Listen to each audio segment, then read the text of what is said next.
wadonjo weche mag tuke nyakora mogi kaka yor geng'ruok e kinde monj mag maundu. Wakenie kar dak ma Kariobangi sani koro donjo e tuke mag taekwondo mamiyo gi lony manyalo konyogi geng'ore kaponi jo maundu omonjogi.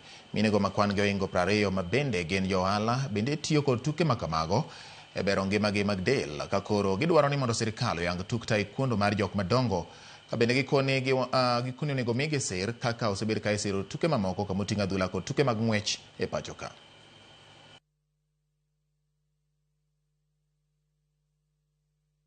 Vijana ambao wanapora watu wanaweza kukupata kwa barabara wakupore, na kwa vile sisi wengi wetu ni wamama wa biashara, tulijiunga na hii kikundi ili tuweze kujifundisha self defense.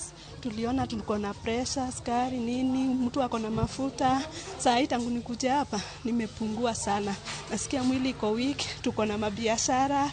Mtu akikuletea shida unaweza jikinga. Katika nchi yetu ile mchezo unaekea sana unachukuliwa kwa uzito ni kama football. Juu ukienda sana unapata football ya wazee, lakini kwa hizi michezo mingine inakuwa ni ngumu. Hichi ndicho kilabu cha kwanza cha wamama cha taekwondo, na ningeuliza kama serikali inaweza shikilia hata hizi michezo zingine ndio pia wamama waweze kujikuza, juu hatuwezi kaa tu mahali moja kwa football na kuna vilabu zingine.